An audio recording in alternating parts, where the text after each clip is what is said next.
Hello everyone, welcome back to Buried Files. Tonight we bring you 7 deeply disturbing true Southern small-town horror stories that will shatter any romantic notions you have about hospitality and charm below the Mason-Dixon line.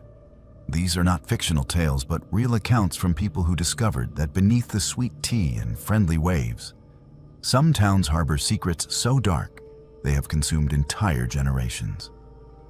Each story has been meticulously documented through court records, witness statements, police reports, and first-hand testimonies from survivors who barely escaped with their lives. The American South contains communities where tradition has twisted into something sinister, where isolation breeds conspiracy, and where asking the wrong questions can make you disappear. If you crave authentic horror content rooted in documented reality, subscribe to Buried Files and activate the notification bell so you never miss our investigations into the cases that law enforcement could not solve and the truth that small towns tried to bury. After you hear these harrowing accounts, share your own experiences with Southern mysteries in the comments below and let us know which story disturbed you the most. Now prepare yourself as we descend into the buried files of 7 towns, where darkness wears a smile and evil hides behind church doors. Addison had lived in Jasper County her entire life. 26 years in a town where everyone knew everyone and secrets were supposed to be impossible to keep. The town sat nestled in the pine forests of southern Georgia, population barely scraping 3,000, where church steeples outnumbered traffic lights and Friday night football was the only entertainment for miles. She worked as a receptionist at the county clerk's office, a position that gave her access to records most people never thought twice about. That access would eventually reveal something that made her question everything she thought she knew about her hometown.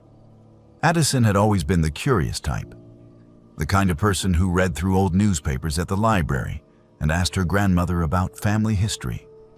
Her mother said it was nosiness, but Addison preferred to think of it as an appreciation for detail. That attention to detail served her well at the clerk's office, where she spent her days filing deeds, processing permits, and digitizing records that dated back over a century. The work was tedious, but satisfying in its own way, bringing order to chaos and preserving history that might otherwise be lost. It started on a Tuesday morning in October, when Addison was filing property deeds from the 1970s. Routine paperwork that had been damaged in a basement flood the previous spring and needed to be digitized before they deteriorated further. She was scanning documents methodically, barely paying attention to the contents, when something caught her eye. A property transfer for 40 acres of undeveloped forest land bordering the Ogeechee River. The sale price was listed as $1. That alone was unusual enough to make her pause, but what really drew her attention was the date and the names involved. The seller was Marcus Pritchard. The buyer was William Mason. Both were family names she recognized immediately. Addison pulled the physical deed from the file and examined it more closely. The property description was vague, listing only coordinates and the acreage, with a notation that the land was zoned as agricultural but contained no structures and no road access. The transfer was dated September 15, 1977. She made a note of it and continued scanning. But now she was paying closer attention to the property records flowing past her eyes. 3 hours later, she found another transfer of the same property. September 15, 1984. Sale price, $1. This time the buyer was Thomas Brennan, another family name that went back generations in Jasper County. By the end of the week, Addison had gone through every property record from 1960 to 2000 and made a list. The same 40 acres had changed hands 9 times in that period, always on September 15th, always for exactly $1, always between families that formed the backbone of the town's establishment. The Pritchards, the Masons, the Brennans, the Holloways, the Carters, the Simmons, the Dawsons, the Parkers, and the Reeves. These were not just any families. Marcus Pritchard was the grandfather of the current mayor. William Mason was the father of Sheriff David Mason. The pattern continued through all 9 transfers, connecting people who ran the town council, the school board, the Chamber of Commerce, and every significant business in Jasper County. Addison knew she should probably leave it alone. Small towns had their quirks, their private arrangements, and handshake deals that outsiders would never understand. Maybe it was some kind of tax scheme or a land trust that rotated ownership for legal reasons she did not comprehend. But something about the precision of it bothered her. The same date every 7 years, the same symbolic price, and always between these specific families. She decided to dig deeper. The county clerk's office also maintained vital records, and Addison had access to death certificates and obituaries going back decades. She started cross-referencing the property transfer dates with other records, looking for any connection or pattern. What she found made her stomach turn. Within 6 months of each property transfer, someone in Jasper County disappeared without a trace. Not just left town or moved away, but vanished completely. Missing person cases that were filed with the sheriff's department and then quietly closed with no resolution. September 1977, the first transfer she had found. In March 1978, a drifter named Samuel Cortez, who had been working at the lumber mill, disappeared. The case file noted he was last seen leaving a bar on Main Street. No body was ever found. September 1984, the second transfer. In January 1985, a young woman named Rebecca Holt vanished after her shift at the diner. Her car was found abandoned on Highway 301 with her purse still inside.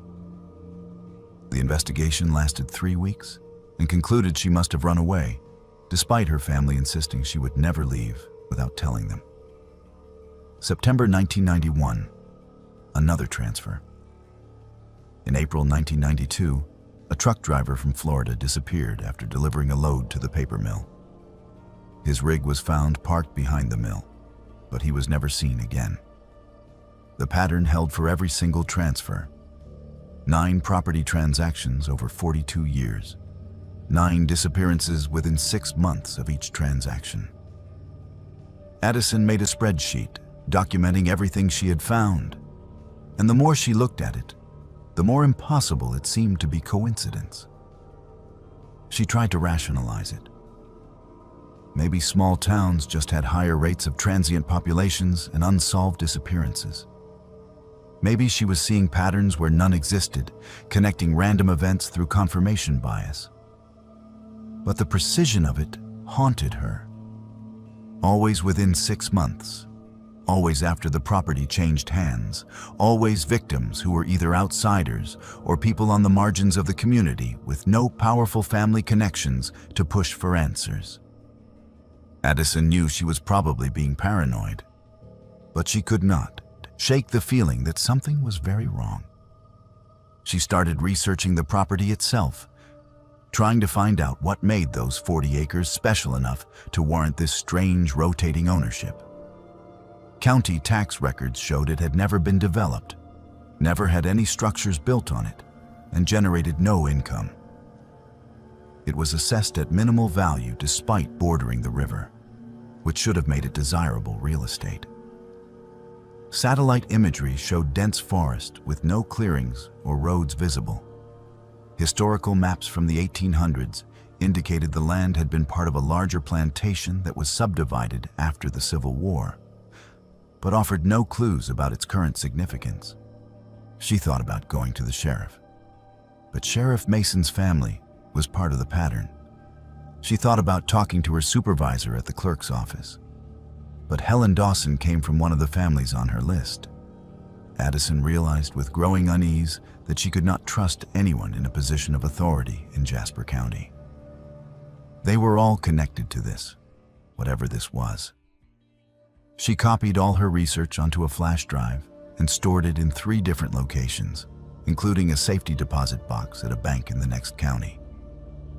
If something happened to her, at least there would be evidence. For 2 weeks, Addison tried to convince herself she was overreacting. She went to work, filed her papers, and kept her mouth shut. But the questions gnawed at her. What was on that property? What happened every 7 years that required a new family to take ownership? And what happened to the people who disappeared? She knew she should let it go, should forget what she had found and go back to her quiet life. But Addison had never been good at letting mysteries rest. On a Sunday afternoon, when most of Jasper County was at church or eating Sunday dinner, Addison drove out to the property. She had memorized the coordinates and used a GPS app on her phone to navigate the back roads. The closest she could get by car was a dirt logging road that ended about a quarter mile from the property line. She parked her Honda Civic in a turnout, checked that her phone was fully charged, and started walking.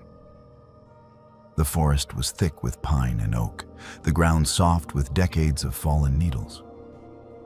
It was unusually quiet. No birds singing, no rustle of small animals in the undergrowth. Just the sound of her footsteps and her own breathing. Addison followed a game trail that led roughly in the direction she needed to go, pushing through brambles and stepping over fallen logs. The October sun filtered through the canopy in golden shafts, and the air smelled of earth and decay. After 20 minutes of walking, she found the clearing. It was roughly circular, maybe 50 feet across, and the ground was bare dirt, compacted hard as concrete. 7 stone markers stood in a circle near the center, each about 3 feet tall and carved from granite. Addison approached slowly, her heart hammering in her chest. Each marker bore a name and a date carved into the stone. Samuel Cortez, March 1978. Rebecca Holt, January 1985. James Wheeler, April 1992. The names continued, matching her list of disappearances exactly. The most recent marker read David Okonkwo, February 2020. In the center of the circle was a fire pit, ringed with more stones. The ashes inside looked fresh, gray, and white, with fragments of charred wood still visible. Someone had been here recently. Addison pulled out her phone and started taking photographs, documenting everything. The markers, the fire pit, the clearing itself. Her hands were shaking so badly, she had to brace her elbows against her body to keep the camera steady. She was photographing the 4th marker when she heard engines approaching. Vehicle engines, more than one, coming down a road she had not seen on her walk-in. Addison ran for the tree line, ducking behind a massive oak trunk just as 3 pickup trucks emerged from the forest on the far side of the clearing. Her breath caught in her throat as she watched 6 men climb out of the vehicles. She recognized all of them. Sheriff David Mason, Mayor Henry Pritchard, Thomas Brennan, who owned the funeral home, Carl Holloway from the bank, James Carter, who ran the hardware store, and Robert Simmons, who was on the town council. They were carrying shovels. They walked to the far side of the clearing where the ground looked disturbed, darker and softer than the compacted earth around the markers. Sheriff Mason pointed to a spot and said something Addison could not hear. The men started digging. She watched, frozen in place, as they worked for 10 minutes, 15, 20. They were digging deep, creating a hole easily 6 feet long and 4 feet wide. A grave. They were digging a grave. Addison's phone was still in her hand, set to silent, and she lifted it carefully to take video of what she was seeing. She zoomed in as much as the camera would allow, capturing their faces, their vehicles, the location. Evidence. Whatever was happening here, she needed evidence. The men finished digging and stood around the hole, talking among themselves. Mayor Pritchard checked his watch. They were waiting for something or someone. Addison knew she needed to leave before whatever they were waiting for arrived. She backed away from the tree as quietly as possible, keeping her eyes on the clearing. The men were not looking in her direction. She moved carefully through the forest, stepping around dry leaves and brittle branches, putting distance between herself and that terrible clearing.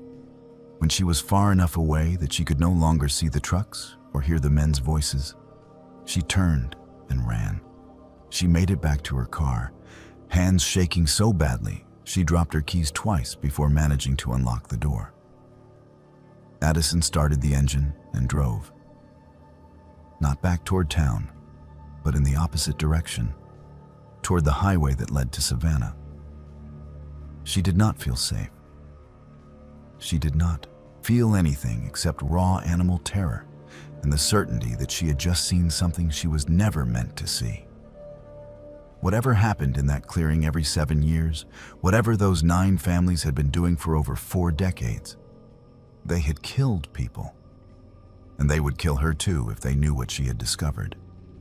Addison drove straight to the Georgia Bureau of Investigation office in Savannah, 3 hours away, and walked in with her flash drive and her phone full of photographs and video. She told the agent everything she had found, showed him the property records and the list of disappearances and the video of 6 men digging a grave in the woods.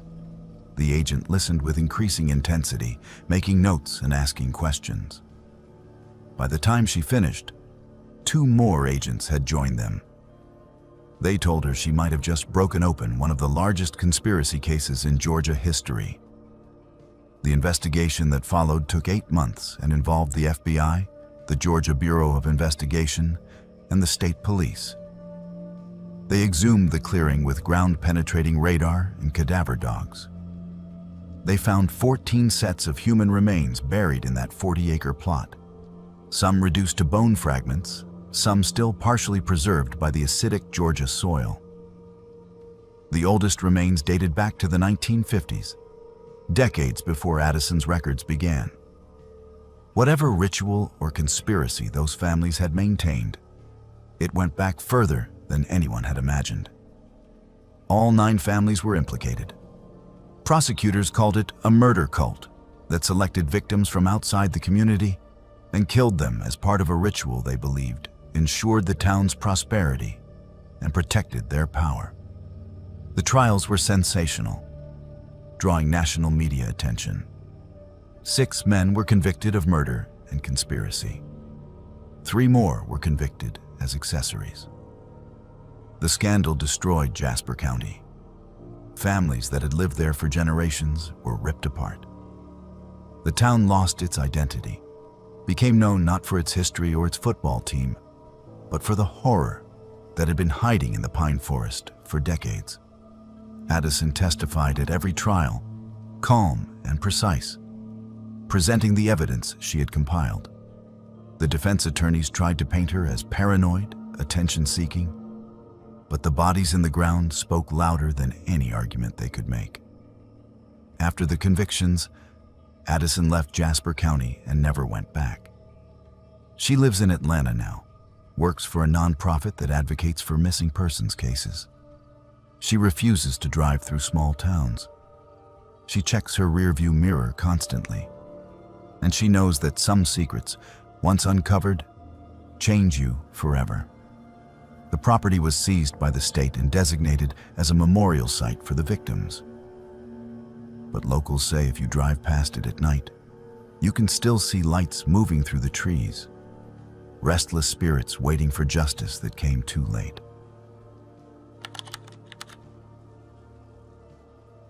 Ryan bought the farmhouse outside Clarksville, Tennessee for almost nothing, which should have been his first warning. The realtor had been almost desperate to close the deal, barely mentioning the property's history beyond vague references to it being vacant for a decade. Ryan was a writer from Nashville looking for isolation to finish his novel, the kind of peace and quiet that was impossible to find in the city. The 2-story White House with wraparound porch and 100 acres of cotton fields seemed perfect for what he needed. The price was so low, he could afford 6 months of rent up front. giving him time to focus entirely on his work without worrying about money. He moved in on a Thursday in late August, when the heat made the air shimmer and the cicadas screamed from every tree. Ryan was 32, moderately successful with 2 published thrillers and a 3rd book under contract that he was struggling to complete. His editor had been patient, but deadlines were approaching and the manuscript was only half finished. He needed to disappear from his normal life, away from distractions and social obligations, and lose himself in the work. The farmhouse seemed ideal. No neighbors within 2 miles. No internet service, which forced him to write without the temptation of endless online distractions. Just him, his laptop, and the quiet of the countryside. The first week was productive. Ryan fell into a routine of waking at dawn, writing until noon, taking a long walk through the cotton fields in the afternoon, then writing again until dinner.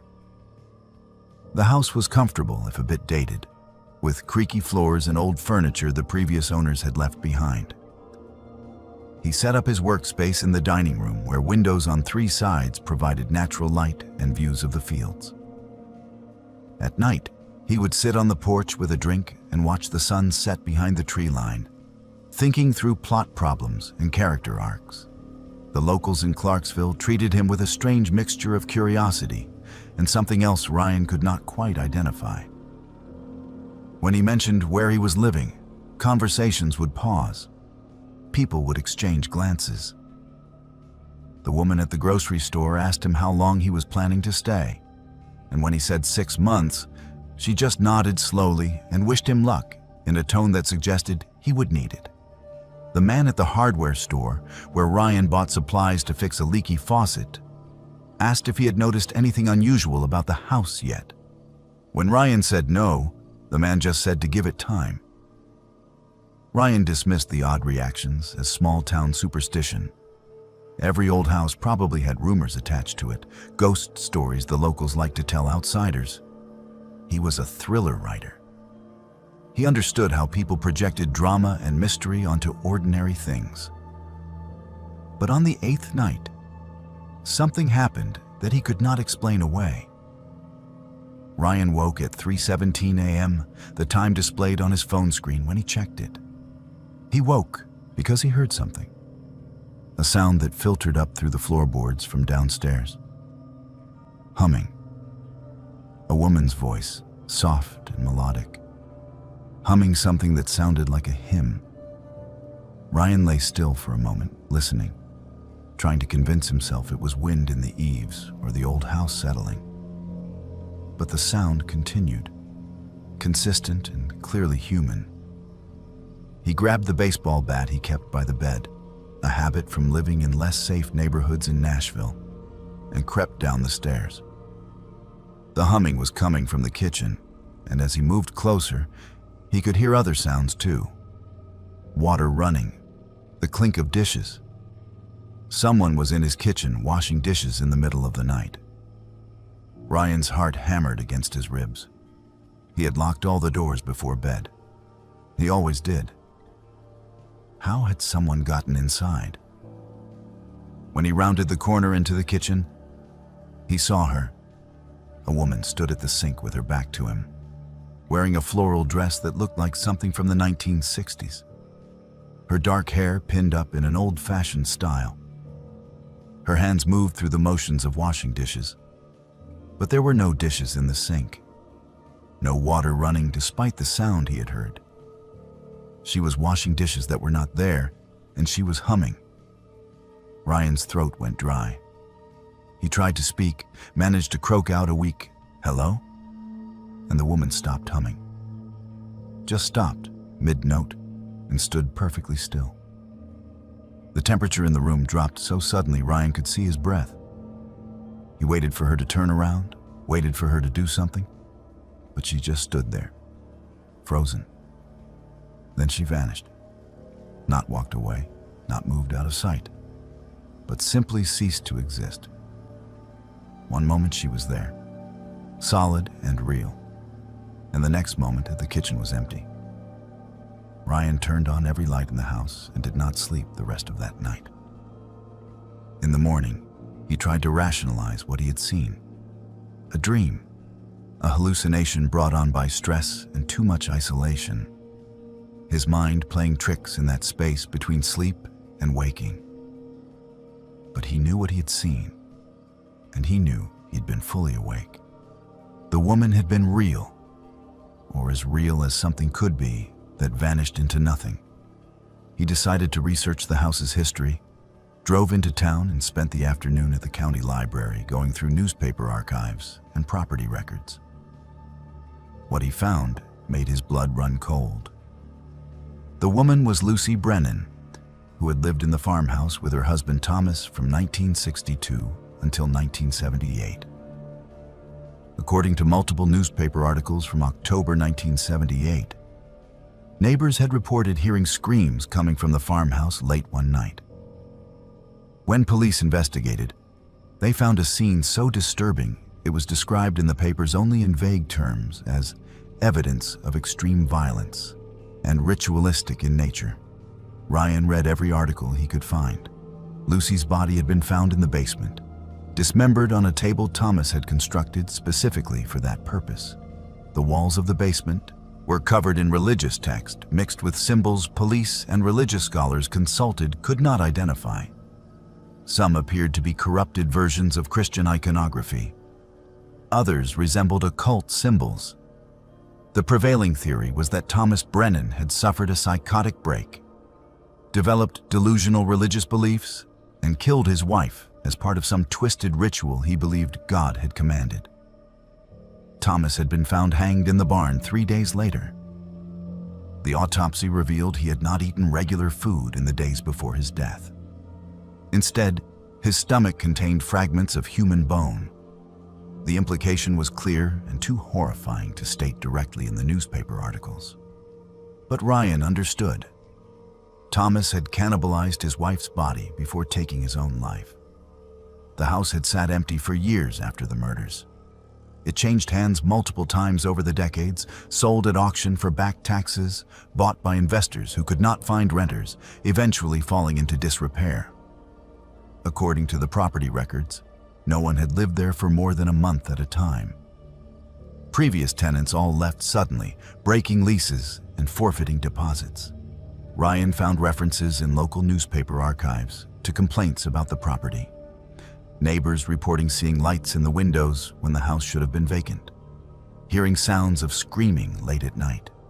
Ryan sat in the library until closing time, reading everything he could find, and realized with growing dread that he was living in a house where something terrible had happened. Something violent enough and evil enough to leave an imprint that persisted decades later. He thought about leaving immediately, packing his things and breaking his lease just like all the other tenants before him. But he had paid 6 months' rent up front. He had a book deadline, and some stubborn part of him, the part that wrote about danger and darkness for a living, wanted to understand what he was dealing with. That decision was a mistake. The woman appeared again the next night, and the night after that, always at 3:17 a.m., always in the kitchen, always washing dishes that did not exist. Ryan tried speaking to her, tried asking what she wanted, but she never responded. Just hummed her hymn and washed her phantom dishes and vanished when he got too close. But then Thomas started appearing too. Ryan would see him in the basement, standing near the old work table that was still down there, staring at nothing. Or in the barn, standing on a stool beneath the same rafter where he had hanged himself, a rope in his hands. The house felt different after Ryan knew its history. Every sound became sinister. Every shadow held potential threat. The floorboards that creaked in the night were not just the house settling, but footsteps of the dead moving through rooms they had occupied in life. The temperature fluctuations were not just old windows and poor insulation, but the presence of something that should not still exist. Ryan tried to keep working on his novel, but concentration became impossible.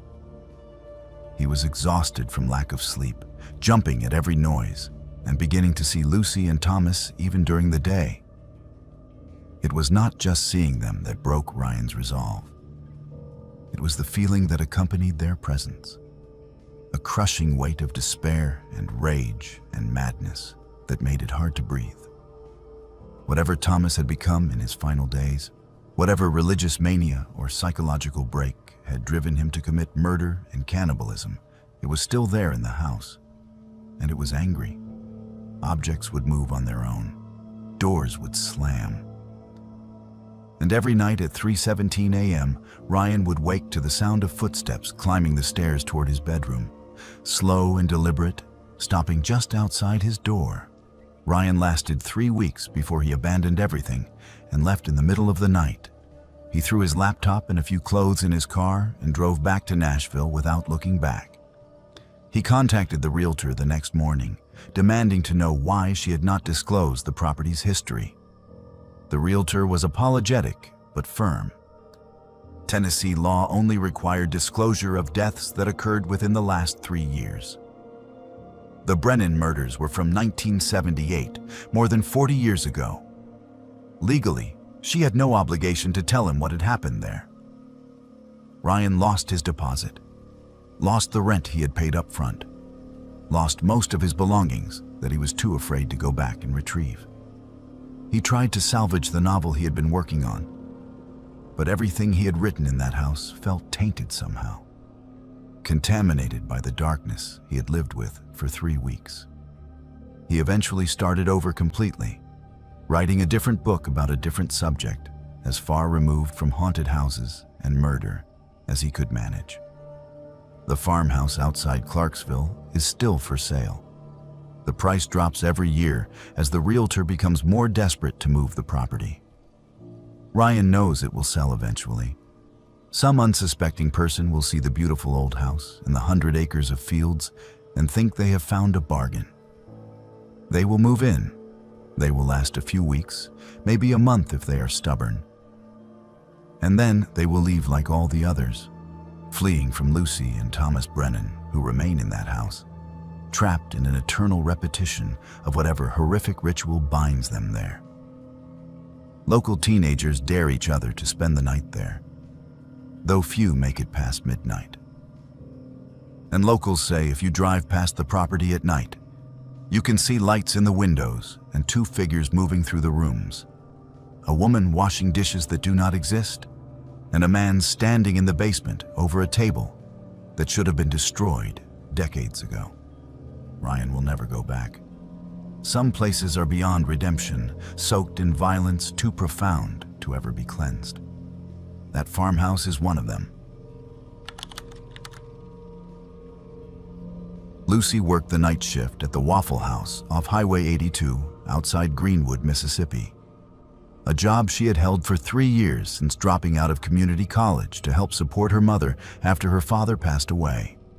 The restaurant sat at a lonely crossroads where cotton fields stretched in every direction, and the nearest house was 2 miles away. The building was a beacon of fluorescent light in an ocean of darkness, visible from the highway for miles in both directions. Most nights were quiet, just truckers passing through and the occasional drunk stumbling in from the roadside bar 6 miles down the highway. Lucy had seen strange things working overnight, the kinds of people who only came out when the world was sleeping. But nothing prepared her for the man who walked in on a Tuesday night in November. Lucy had always been good at reading people, a skill she had developed working late shifts in a place where being alone with strangers was part of the job. She could tell within 30 seconds of someone walking through the door whether they would be trouble or not. The drunk guys were usually harmless, just loud and sloppy. The truckers were tired and quiet, wanting food and coffee before getting back on the road.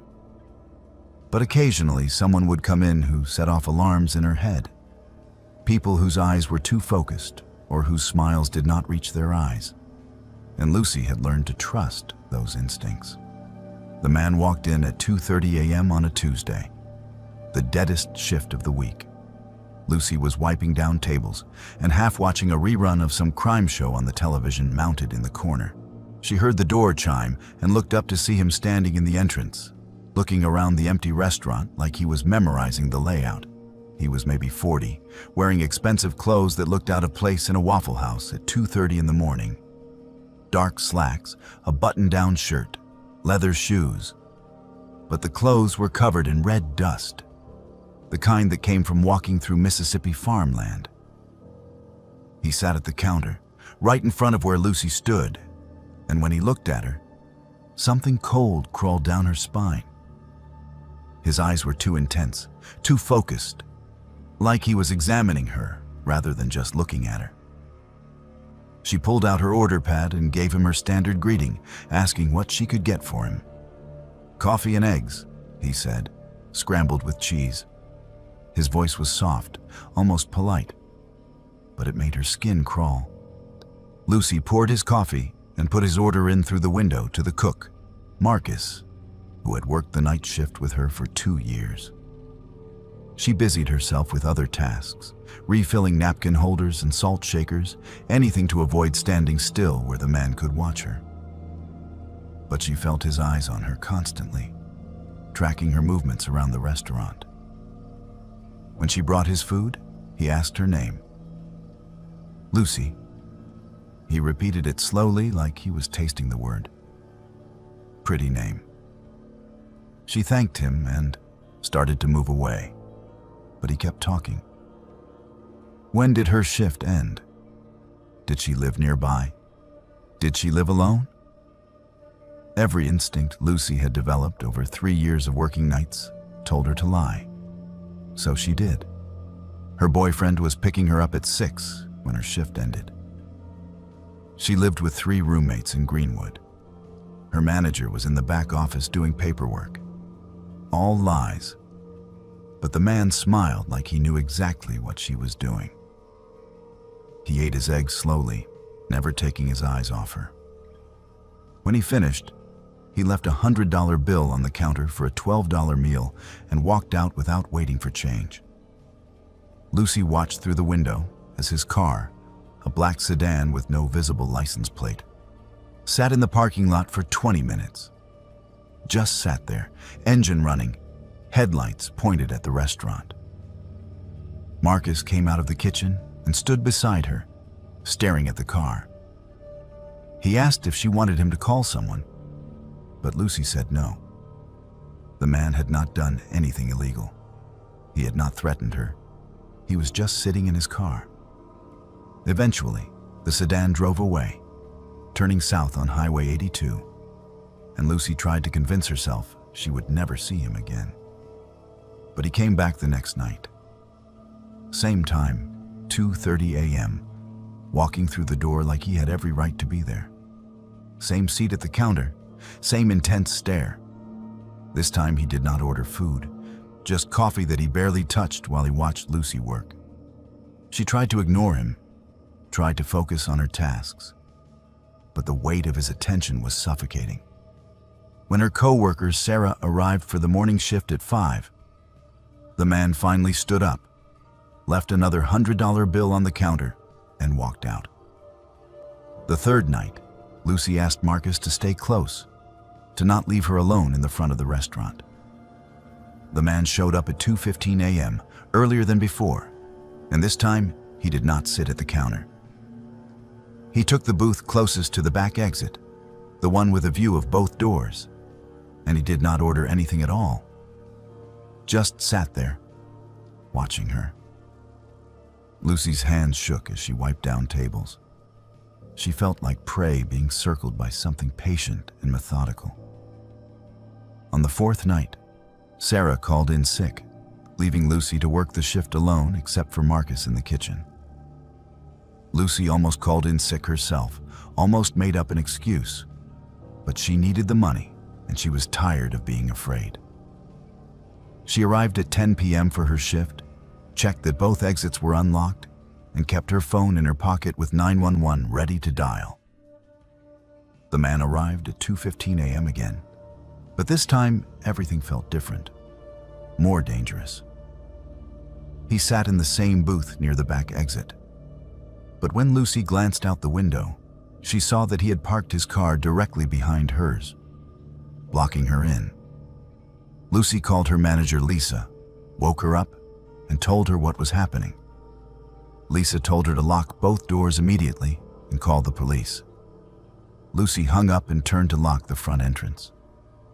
But the man was already standing there, blocking her path. She had not heard him move from the booth. He was just there, between her and the door, and when she backed up, he followed. He asked why she was afraid of him, asked if she knew who he was, asked if she understood what he wanted. Lucy ran for the back exit, but when she pushed on the door, it would not open. The panic bar did not work. She looked through the window and saw a chain wrapped around the outside handles, securing the door from the outside. Someone had chained it while she was working. The man walked toward her slowly, not rushing, taking his time. He told her she reminded him of someone he used to know, someone he had buried in the cotton fields 30 years ago. He said there were 17 others out there, buried in rows like crops, and Lucy could make it 18. Marcus heard Lucy scream and came running from the kitchen with a heavy skillet in his hand. The distraction was enough. Lucy grabbed the pot of boiling coffee from the burner and threw it directly into the man's face. He screamed, stumbling backward, hands clawing at his burned skin. Lucy smashed a chair through the front window, climbing through the broken glass, cutting her arms, but not caring. She ran for the highway, flagging down a semi-truck that was passing by. The driver called 911 while Lucy sobbed in his passenger seat, shaking so hard her teeth chattered. Police arrived within 10 minutes, but the Waffle House was empty. The man was gone. His car was gone. The chain on the back door was still there, heavy and new, but there was no sign of who had put it there. Marcus told police what he had seen, confirmed Lucy's account, but he had not gotten a good look at the man's face. Lucy gave a description to the detective, who responded. Mid-40s, maybe 6 feet tall, dark hair, expensive clothes covered in red dust. No distinguishing marks she could remember except his eyes, which she described as dead and cold.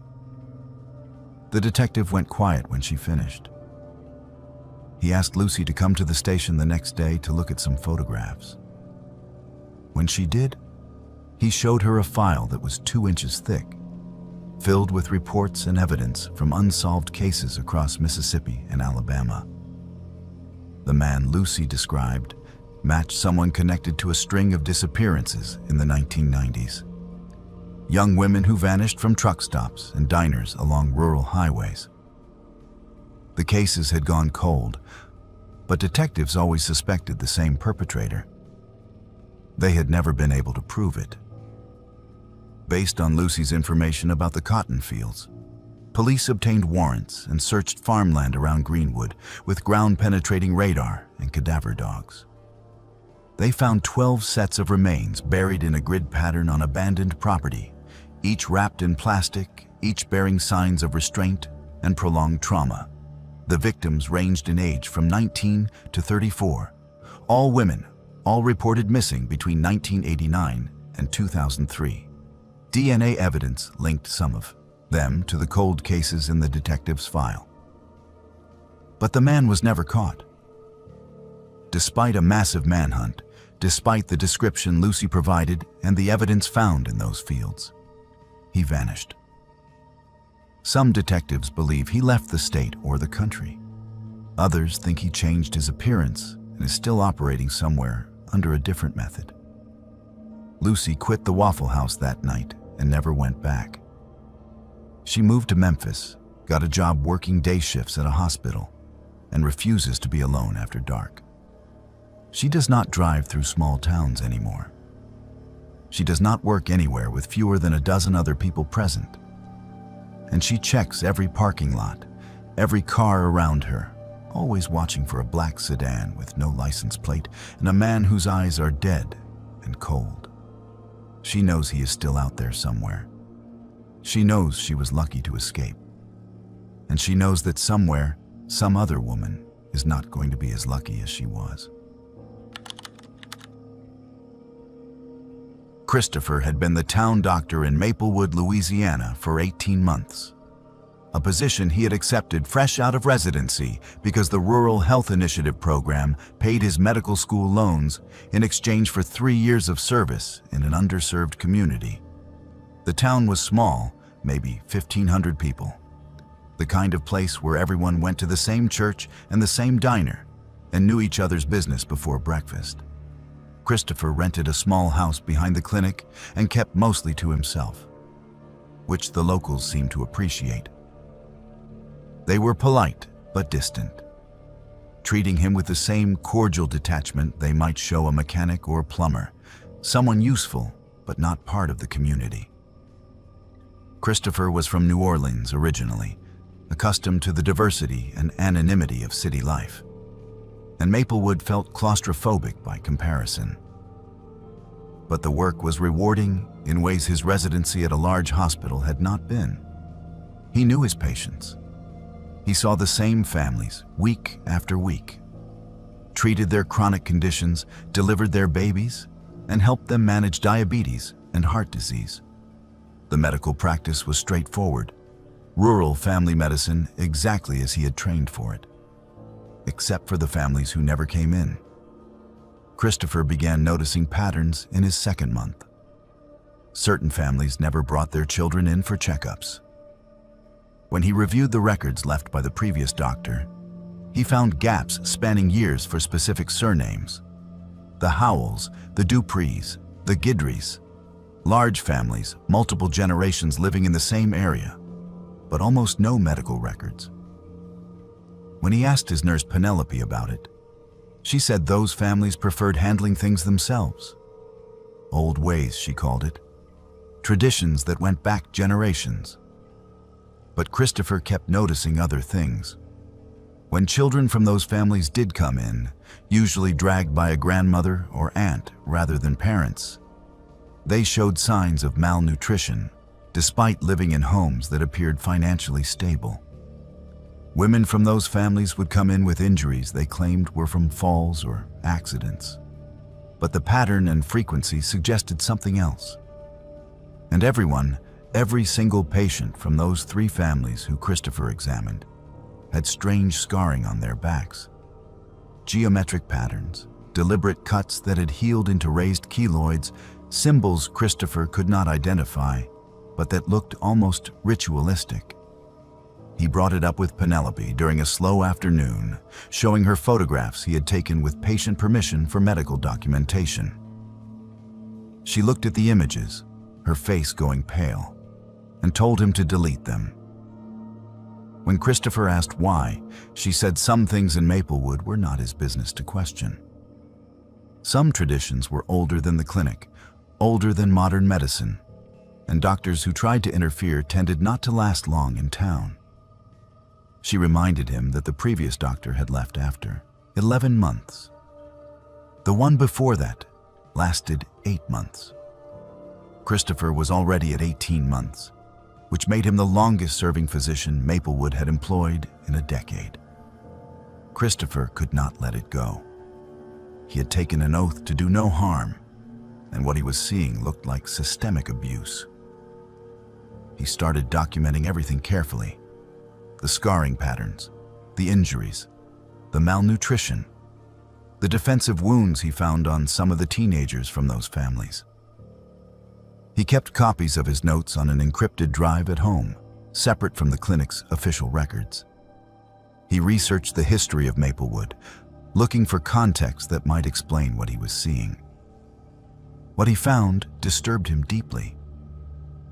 Maplewood had been founded in the 1820s by 3 families who had traveled together from Acadia in Nova Scotia, French Catholics displaced by British persecution. They had settled in the Louisiana backcountry, far from New Orleans and Mobile, establishing a community that remained isolated for generations. The Howells, Duprees, and Guidrys were descended directly from those founding families. Census records showed they rarely married outside their community, keeping bloodlines concentrated within a small genetic pool. Church records mention tensions with Catholic authorities in the 1800s over unorthodox practices and syncretism with local traditions, but provided no specific details. Christopher was working late one Friday, catching up on paperwork, when a teenager was brought in by his uncle. The boy was unconscious, burning with fever, his breathing shallow and labored. The uncle said the boy's name was Nathan, said he had touched something in the woods and gotten sick. He was evasive about details, claimed he found Nathan collapsed near a creek. But when Christopher examined the boy, he found fresh cuts on his back, infected and weeping pus. The cuts formed the same geometric patterns Christopher had seen as scars on other patients. But these were new, days old, maybe a week at most. Someone had deliberately carved symbols into this child's flesh and left the wounds to fester. Christopher admitted Nathan immediately, started intravenous antibiotics, and called the sheriff. He explained that he had a minor patient with signs of abuse and neglect, wounds that were clearly inflicted by another person. Sheriff Broussard arrived within 20 minutes, which seemed unusually fast for a rural sheriff responding to a clinic call. He asked Christopher to step outside, away from Nathan and his uncle who had been waiting in the lobby. Outside, Sheriff Broussard spoke very carefully, choosing his words with precision. He explained that Nathan was from one of the old families, that his people had traditions that sometimes looked strange to outsiders, but were part of their heritage.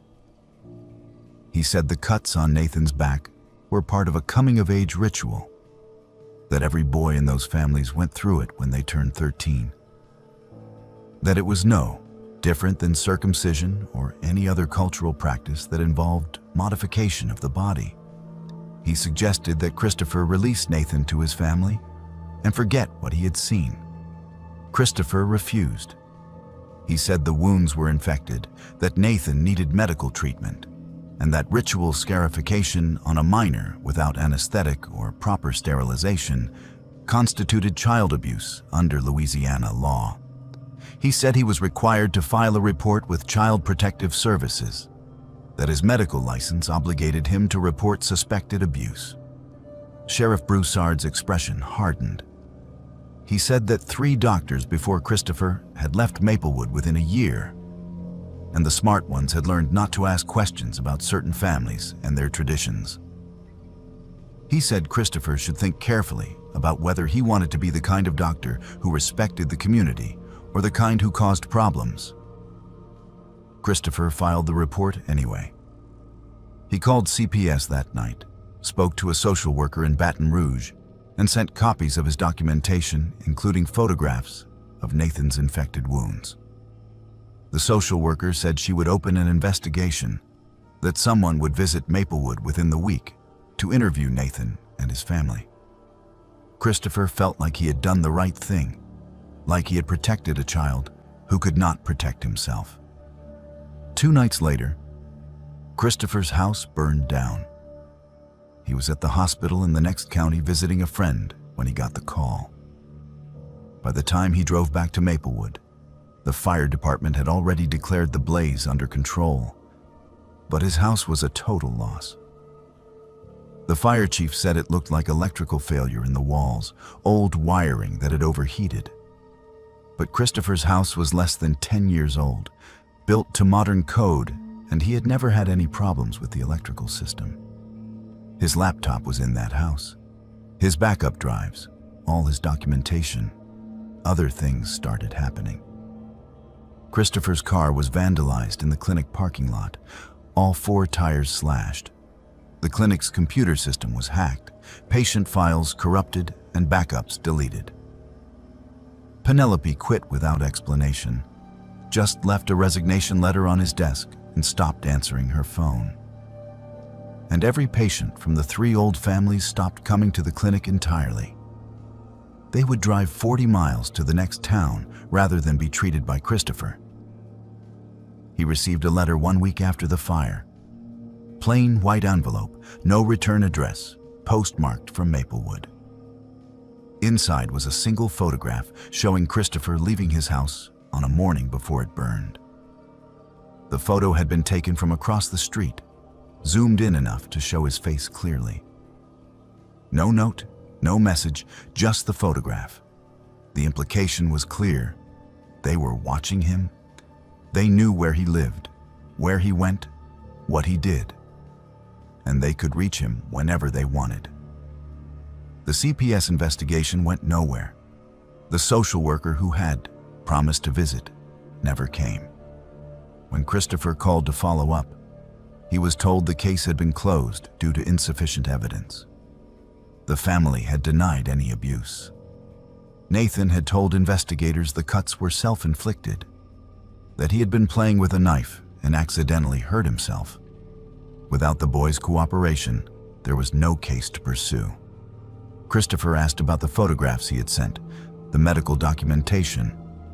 The social worker said those files had been lost in a server migration, that there was no record of Christopher ever sending them.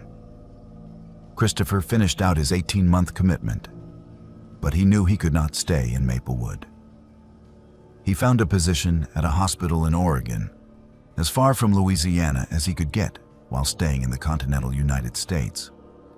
He reported everything to the state medical board before he left, filed a formal complaint detailing what he had seen and the obstruction he had faced. The board acknowledged his report, but said without cooperation from patients or law enforcement, they had limited ability to investigate. Christopher practices emergency medicine now in Portland, works in a large teaching hospital where everything is documented and monitored, where patient safety is paramount and abuse reporting is taken seriously. But he still thinks about Nathan and the other children in Maplewood. He wonders if they are still being cut, still being marked with those symbols, still suffering infections and pain because of traditions their families refuse to abandon. He reported everything he knew to the FBI before leaving Louisiana, sent copies of his remaining documentation to federal authorities and asked them to investigate. He never heard back. Sometimes Christopher searches news from Maplewood, looking for any indication that someone has finally exposed what those three families are doing to their children. But the town is too small to generate much news coverage. The same families still run the parish council. Sheriff Broussard is still in office.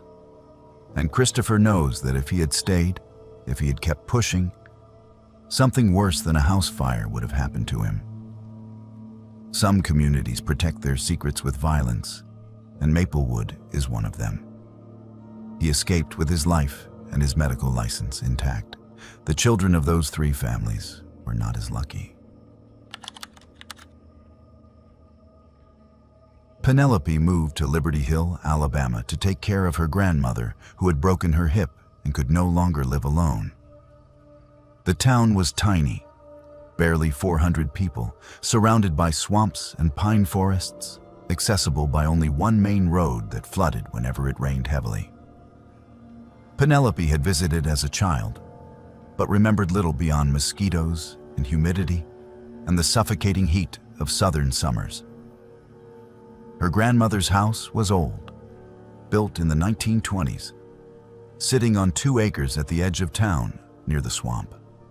The place felt isolated despite being less than a mile from the town square, as if the trees and water created a barrier between her and civilization. Penelope had been living in Birmingham for the past 8 years, working as a paralegal at a law firm, enjoying the anonymity and diversity of city life. Liberty Hill felt like stepping back in time, a place where progress had stopped decades ago, and the past held more weight than the present. Her grandmother was 87, sharp as ever mentally but physically diminished by the fall that had shattered her hip. She needed help with cooking, cleaning, bathing, and Penelope had taken a leave of absence from work to provide that care. It was supposed to be temporary, 3 months at most, just until her grandmother recovered enough to manage on her own, or until they could arrange for professional home care. The first week was an adjustment. Penelope had to relearn the rhythms of small-town life, the way everyone knew everyone, and privacy was a concept that did not really exist. People would stop by without calling first, bringing casseroles and asking invasive questions about why Penelope was not married yet, and whether she planned to stay in Liberty Hill permanently. Her grandmother's friends were kind but exhausting, their concern feeling more like surveillance than genuine care. It was her grandmother who first mentioned the lights in the swamp. They were sitting on the porch one evening, watching the sun set behind the cypress trees, when her grandmother pointed toward the tree line and said Penelope needed to know about the lights. She said they had been there as long as anyone could remember. Strange glowing orbs that moved through the trees at night. Some people said they were swamp gas, methane rising from decaying vegetation and igniting in the air. Others said they were ghosts, spirits of people who had died in the swamp over the years. But everyone agreed on one thing. You never followed the lights into the water. You never went looking for them. And you definitely never went into that swamp after dark. Penelope thought it was superstition, the kind of folklore every small town had to make itself seem more interesting. But that night, lying in bed in her grandmother's guest room, she saw them through the window. Dozens of pale blue lights drifting through the cypress trees, moving in patterns that seemed almost deliberate. They would cluster together, then spread apart, then move in a line like a procession. They were beautiful in a haunting way, ethereal and otherworldly. Penelope watched for over an hour before finally falling asleep. The next day at the general store, Penelope casually mentioned the lights to the woman behind the counter. The conversation in the store stopped. Everyone turned to look at her.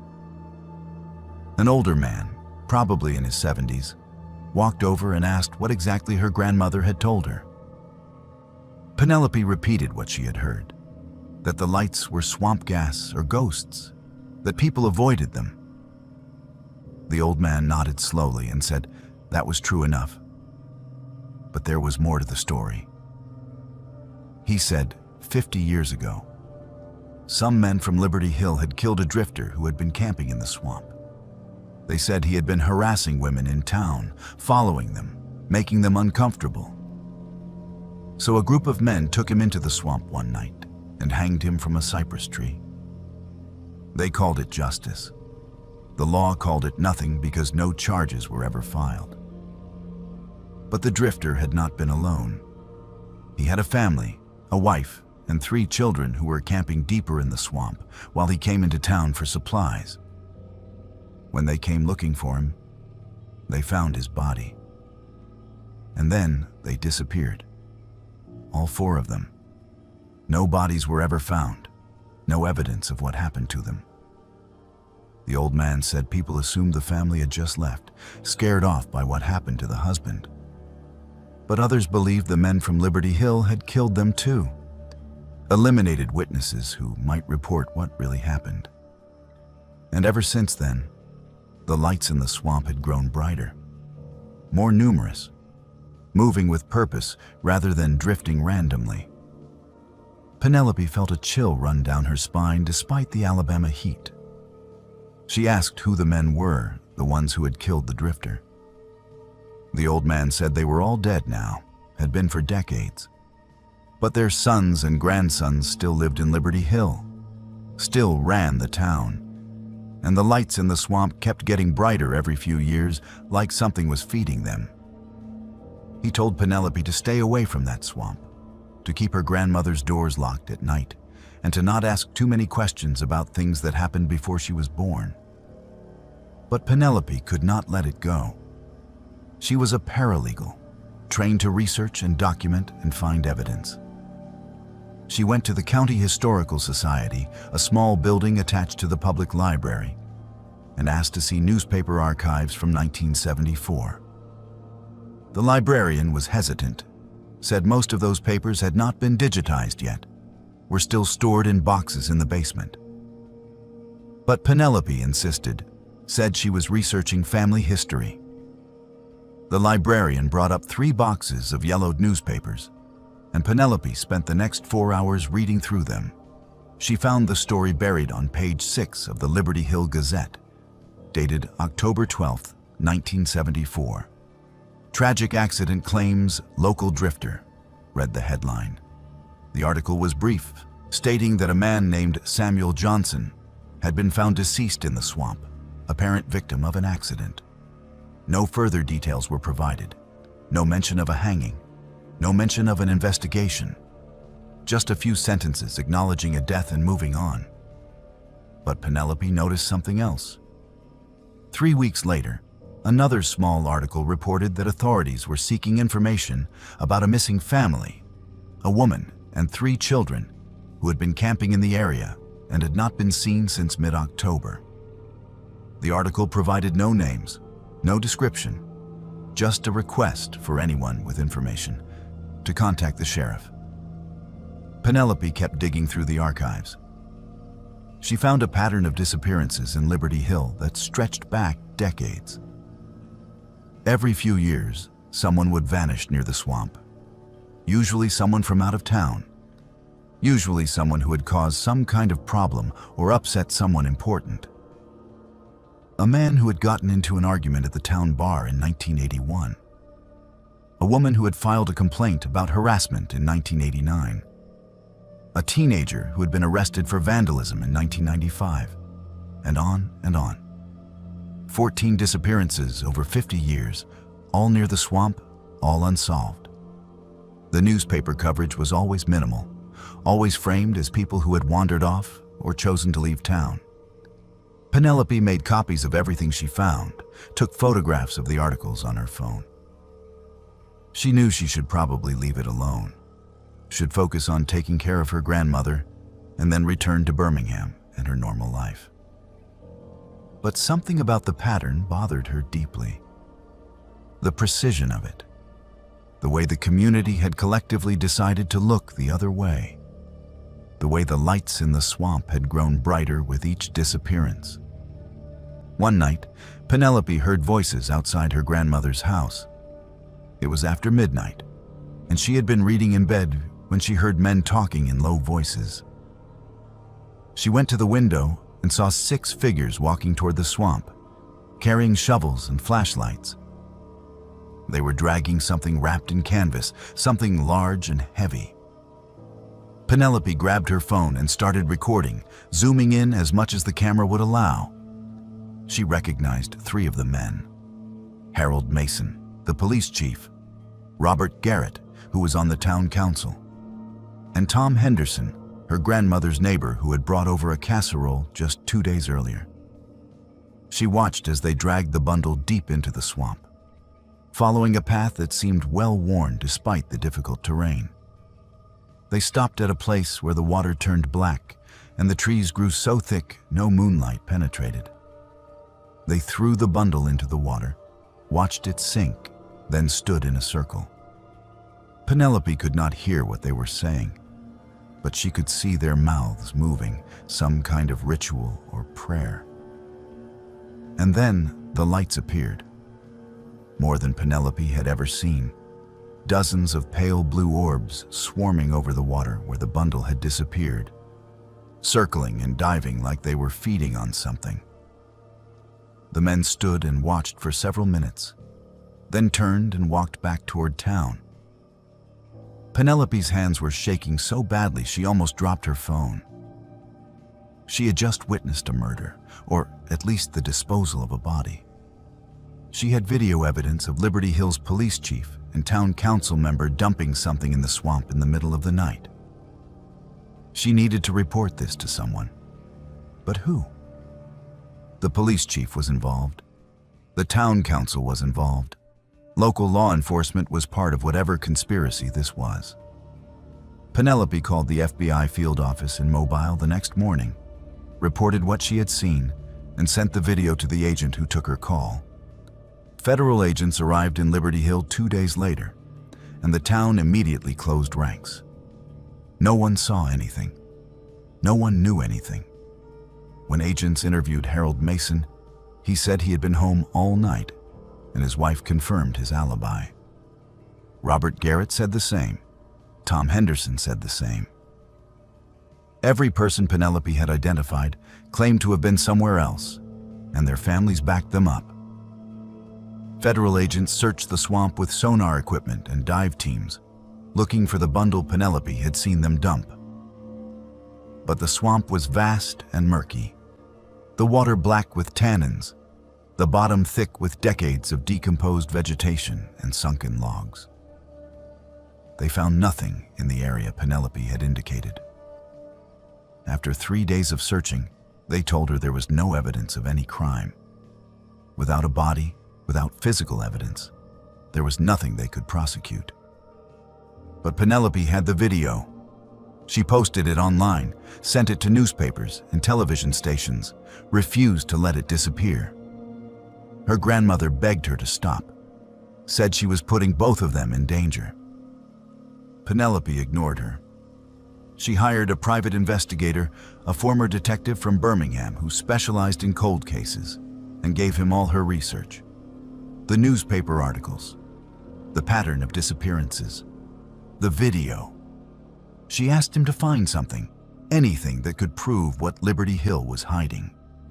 The investigator worked for 3 months.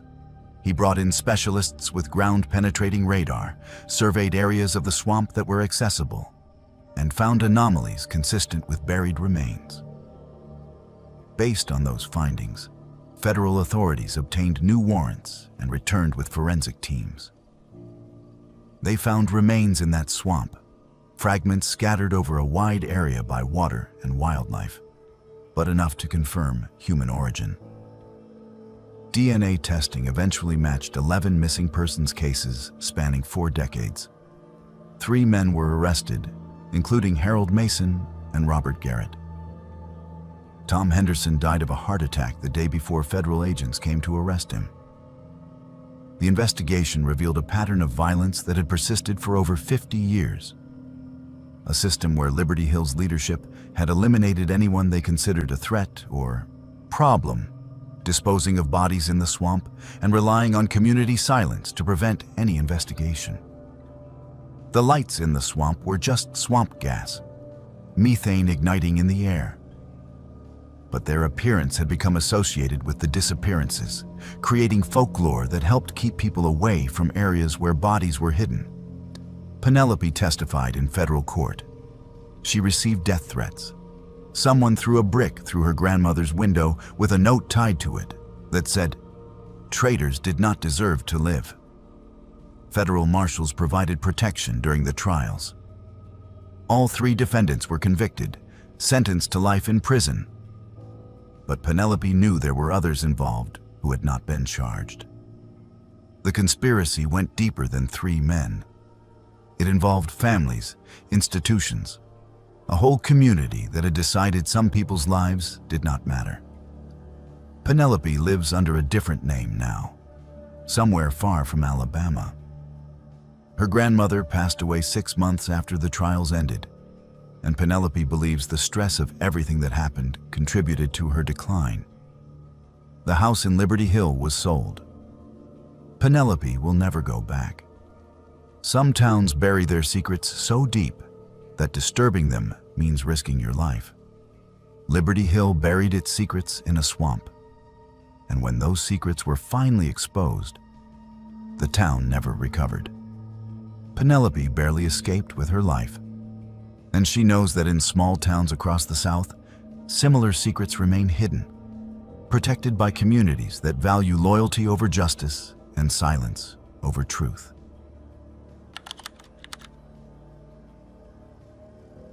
Nathan had been driving through northern Arkansas for 6 hours when his car broke down outside of Pineville, a town so small it barely appeared on GPS maps. The sun was setting, painting the sky in shades of orange and red, and his phone had no signal.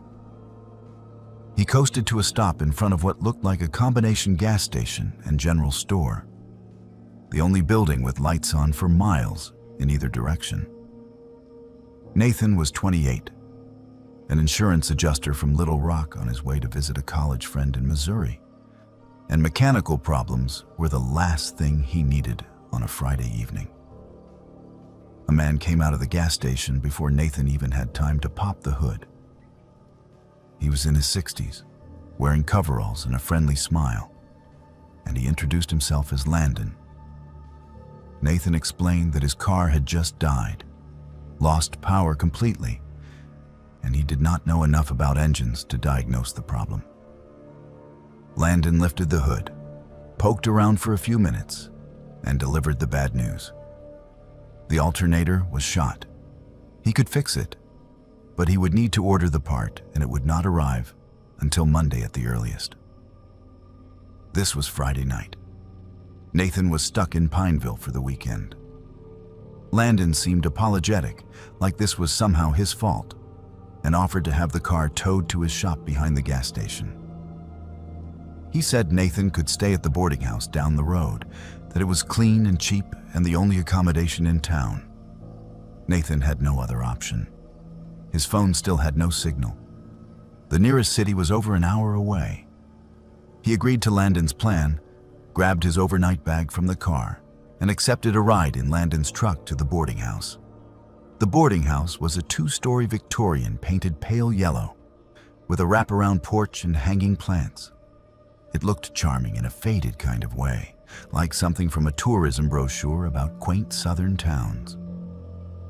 A woman named Stella came out to greet them, probably in her late 50s, wearing an apron and a warm smile. She said she had a room available on the 2nd floor, that dinner was included if Nathan was hungry, and that Pineville was a lovely place to spend a quiet weekend. Landon left with a promise to call as soon as the part arrived on Monday. Nathan settled into his room, which was clean and sparsely furnished with a bed, a dresser, and a small bathroom. The window overlooked the backyard and a barn about 50 yards away. He could see fields beyond that, corn or soybeans, stretching toward a tree line in the distance. It was peaceful in a way that made Nathan uneasy. Too quiet, too isolated. But he was tired from driving, and dinner smelled good, so he went downstairs to eat. Stella served the pot roast with potatoes and carrots, homemade bread, sweet tea. She asked Nathan questions while he ate. Where was he from? What did he do for work? Was he married? Did he have family? Where was he headed? Nathan answered most of the questions honestly, but something about the intensity of her interest made him uncomfortable. She seemed too interested in whether anyone knew where he was, whether anyone was expecting him. Nathan found himself lying, saying his girlfriend knew his route, that he had told several people he was staying in Pineville for the weekend. Complete fabrications, but they felt necessary. After dinner, Nathan went back to his room and tried to sleep. But around midnight, he heard footsteps in the hallway, multiple people walking back and forth, and the sound of locks being secured, heavy deadbolts sliding into place. Nathan tried his door and found it locked from the outside. He was trapped in his room. He went to the window and looked out, and what he saw made his stomach drop. The backyard had 7 fresh graves, rectangular patches of disturbed earth, darker than the surrounding soil, marked only with small stones at the head of each mound. Nathan stared at those graves, his mind racing. This was not a boarding house. It was a trap. And Stella and Landon were not helpful locals. They were predators who lured stranded travelers to this place and killed them. Nathan tried to stay calm, tried to think logically. The door was locked from the outside, but the window opened. He was on the 2nd floor, maybe 15 feet up, and the roof of the porch was directly below his window. If he could climb out onto that roof, he could drop to the ground and run. He pushed the window open as quietly as possible, squeezed through, and lowered himself onto the porch roof. The shingles were old, and some of them cracked under his weight, making sounds that seemed impossibly loud in the quiet night. From the roof, Nathan could see into the barn. The doors were open and lights were on inside. He could see figures moving around, hear voices arguing. He crept to the edge of the roof and jumped down to the ground, landing hard and rolling to absorb the impact. His ankle twisted but held. Nathan ran, barefoot across the yard, heading for the road and the highway beyond. He made it about 100 yards before he heard dogs barking behind him. Nathan ran faster, his lungs burning, his twisted ankle sending jolts of pain up his leg with every step. He could see the highway ahead, the faint glow of headlights in the distance. If he could just reach the road, flag down a car, get to safety. He burst through the tree line onto the shoulder of the highway just as a semi-truck was approaching. Nathan ran into the middle of the road, waving his arms, forcing the truck to stop. The driver was a middle-aged woman hauling produce to Memphis. She took one look at Nathan, barefoot and terrified and gasping for breath, and told him to get in. She called 911 while Nathan told her what he had seen. The graves, the locked doors, the voices in the barn. The woman drove to the nearest town with a police station, 10 miles away, and waited with Nathan until state troopers arrived. What followed was the largest criminal investigation in Arkansas history. State police raided the boarding house and found evidence that confirmed Nathan's account. The graves in the backyard contained 4 bodies in various states of decomposition. The barn contained tools, plastic sheeting, and a large freezer with human remains inside. Stella and Landon had been operating this scheme for at least 3 years, targeting stranded travelers who stopped at the gas station. Landon would sabotage their vehicles, ensuring they needed to stay overnight, and Stella would gather information to determine if anyone would come looking for them. Those who seemed isolated, who had no one expecting them, would never leave Pineville alive. Police found evidence linking Landon and 3 of his sons to at least 8 murders. They would rob their victims, kill them in the barn, and bury them in the backyard or dispose of the remains in remote locations. The gas station and boarding house were family operations, run by multiple generations of the same family who had lived in Pineville for over a century. Neighbors claimed they had no idea what was happening, but investigators found evidence suggesting some locals had suspected for years and said nothing. Stella and Landon were both convicted of multiple counts of murder and sentenced to life in prison without possibility of parole. 3 of Landon's sons received similar sentences. A 4th son, who had been unaware of the family business, testified for the prosecution in exchange for immunity. The boarding house was demolished. The property was seized by the state, and investigators estimated there could be as many as 20 additional victims buried on the property or in the surrounding forests, too decomposed to identify. Nathan testified at all 5 trials, describing his experience in detail. The locked door, the graves, the fear that had driven him to climb out a 2nd-story window and run through the night. Defense attorneys tried to portray him as paranoid, suggested he had misinterpreted innocent circumstances. But the bodies in the ground spoke louder than any argument they could make. The jury deliberated for less than 3 hours before returning guilty verdicts. Nathan still has nightmares about Pineville, about being locked in that room, about the graves in the backyard, about what would have happened if he had not looked out the window or if he had hesitated instead of running. He thinks about the people who did not escape, who trusted Stella's friendly smile and Landon's helpful manner and never suspected they were walking into a trap. He thinks about the families who never got closure, whose loved ones disappeared on road trips or business travel and were never heard from again. Nathan sees a therapist now, works on processing the trauma and the survivor's guilt. He will not drive through small towns anymore. When he travels, he stays only in chain hotels in populated areas where security cameras are everywhere and people would notice if he disappeared. He checks in with his girlfriend multiple times a day when traveling, sends his location regularly, maintains a digital trail that would make it impossible for him to vanish without someone knowing exactly where he was last seen. He knows it is paranoid. He knows most people are not predators. But he also knows that Stella and Landon seemed like normal, friendly people, and they had murdered at least 8 people in their charming Victorian boarding house in a town that looked like something from a postcard. The gas station in Pineville is abandoned now. No one wanted to buy it, knowing what it had been used for. The boarding house site is an empty lot, overgrown with weeds. And the town itself is dying, younger people moving away, businesses closing, the population dropping below 200. Nathan thinks Pineville deserves to disappear, to become a ghost town that people drive past without stopping. Some places are built on evil, and no amount of time can cleanse them. Stella had returned to Vicksburg, Mississippi for her father's funeral, the first time she had been back in 12 years. She had left at 18, running from a town that felt suffocating and secrets that felt dangerous.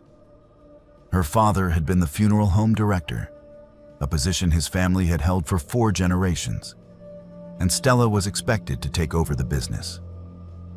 Instead, she moved to Chicago and cut off contact with everyone back home. But death brings obligations, and Stella found herself standing in the funeral home she had grown up in, sorting through her father's belongings and trying to sell a business she wanted nothing to do with. The funeral home was Victorian, built in 1890, with high ceilings and dark wood paneling that made every room feel like a tomb. Stella had spent her childhood in this building, playing hide and seek in the casket display room, doing homework in the office while her father worked downstairs in the embalming room. She knew every creaking floorboard, every hidden closet, every secret space. But she had never been allowed in the basement office, her father's private domain where he kept his records and conducted his business. Now that he was dead, she had no choice but to go through everything. The basement office was exactly as she remembered from the few glimpses she had caught as a child. A large oak desk, filing cabinets lining the walls, and shelves filled with leather-bound ledgers dating back over a century. Her father had been meticulous about record-keeping, documenting every funeral service he had conducted over 40 years.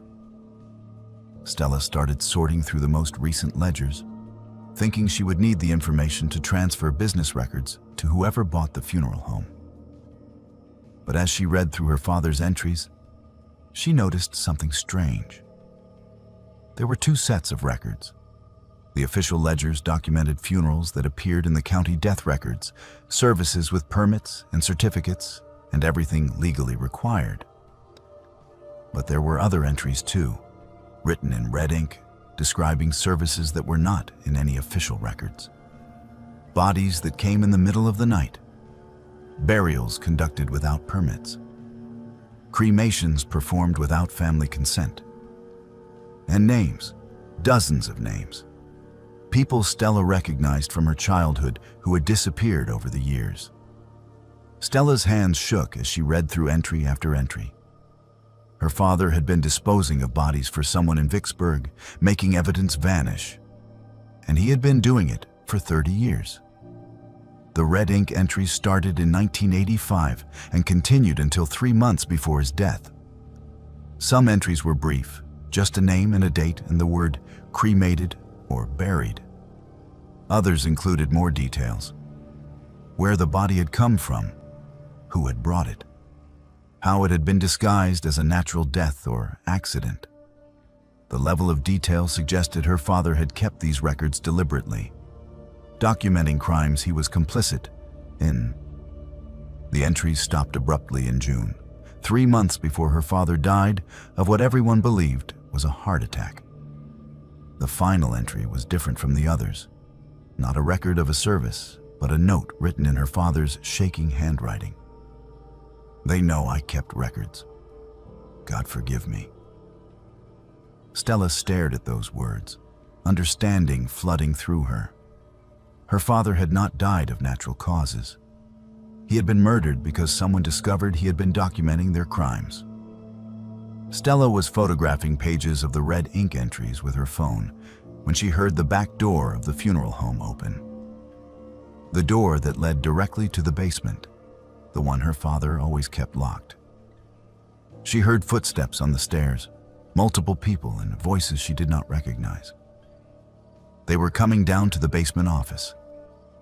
Stella looked around frantically for a place to hide and dove into the embalming room, squeezing herself behind the large industrial sink in the corner.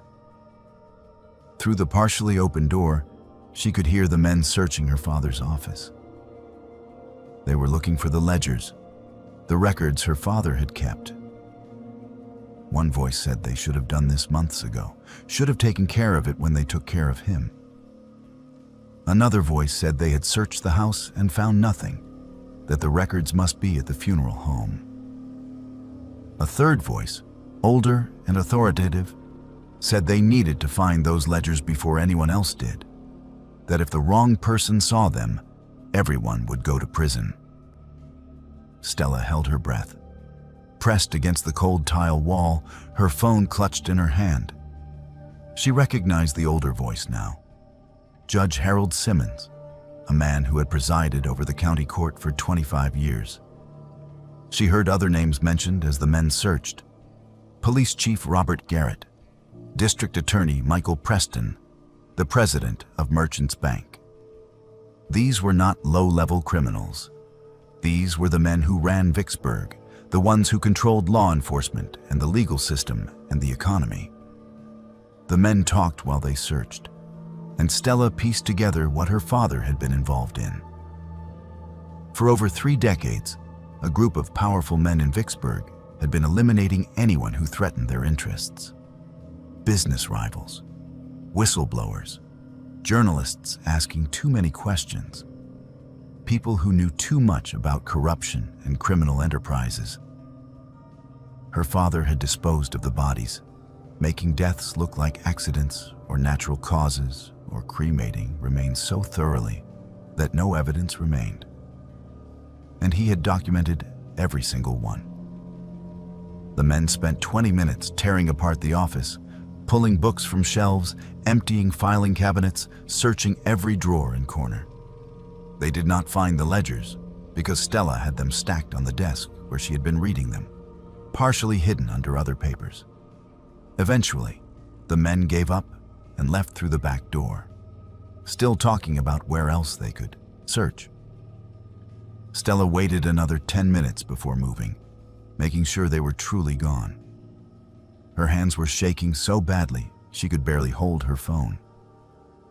She had photographed over 200 pages of red ink entries, names and dates and methods spanning 30 years. 43 people listed in those records. 43 murders disguised as accidents or suicides or natural deaths. And her father had been complicit in all of them until his conscience finally broke him and he became a liability. They had killed him, made it look like a heart attack, and now they were desperately trying to find the evidence that could destroy them. Stella knew she could not stay in Vicksburg. She could not trust the police because the police chief was part of the conspiracy. She could not trust the district attorney or the courts. She uploaded every photograph to 3 different cloud services, emailed copies to herself at multiple addresses, and then took the physical ledgers. She carried them to her rental car, drove straight to the FBI field office in Jackson, and walked in demanding to speak to the agent in charge.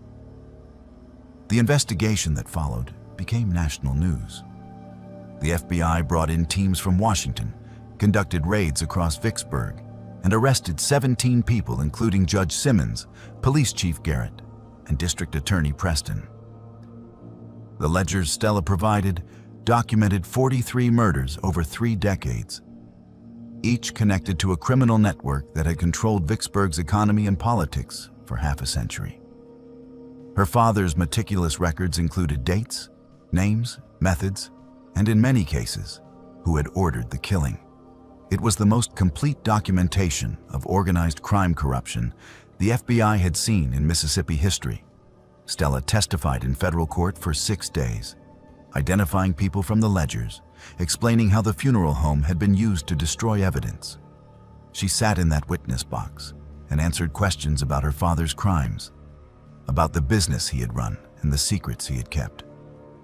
Defense attorneys tried to discredit her, suggested she had fabricated the evidence, but the FBI had corroborated every entry they could verify. Bodies that had been cremated, death certificates that did not match medical examiner reports, disappearances that coincided exactly with dates in the red ink ledgers. The trials lasted 18 months. 14 men were convicted of murder, conspiracy, racketeering, and corruption. 3 more took plea deals and testified against the others. Judge Simmons received 6 consecutive life sentences. Police Chief Garrett received 4. District Attorney Preston received 5. The conspiracy had extended into the state government, implicating 2 state representatives and a state senator who were indicted separately. The entire power structure of Vicksburg collapsed. But the convictions came at a cost. Stella received death threats almost immediately. Letters mailed to her apartment in Chicago describing exactly how they would kill her. Phone calls in the middle of the night, heavy breathing and whispered threats. Her apartment was broken into 3 times. Nothing stolen, but everything disturbed. A message that they could reach her whenever they wanted. Federal marshals provided protection during the trials, but they could not protect her forever. Stella lives under a different name now, somewhere far from Mississippi, somewhere the FBI helped her relocate through their witness protection program. She cut ties with everyone from her old life, abandoned her career and her friends, and started over completely. The funeral home in Vicksburg was demolished after federal investigators finished processing it as a crime scene. The building had been contaminated by decades of illegal cremations and body disposal, and no one wanted to buy property with that history. Stella thinks about her father sometimes, tries to understand how a man who had been kind to her as a child became complicit in dozens of murders. The ledgers suggested he had started small, disposing of a body for someone powerful who paid well and promised protection. Then it became regular work, a second income stream that was too lucrative to refuse. By the time he wanted to stop, he was too deeply involved and knew too much. They owned him, and when he started keeping detailed records as insurance, they killed him. She wonders if her father kept those ledgers hoping someone would eventually find them, hoping his crimes would be exposed and the men who controlled him would face justice. Or if he kept them out of vanity, documenting his role in something terrible because it made him feel important. Stella will never know. Her father took his motivations to the grave, and she will spend the rest of her life dealing with the consequences of his choices. Stella works as a barista now in a city she will not name, living a quiet life under a name that is not her own. She checks over her shoulder constantly. She varies her route to work. She has emergency bags packed and ready in case she needs to disappear again. And she knows that somewhere, someone from Vicksburg might still be looking for her, might still want revenge for the men she helped put in prison. Some towns bury their secrets so deep that disturbing them means risking your life. Her father learned that too late. Stella barely escaped in time, and she will never go back to Vicksburg. The funeral home is gone. The conspirators are in prison. But the town itself remains, and some places never forgive those who expose their darkness.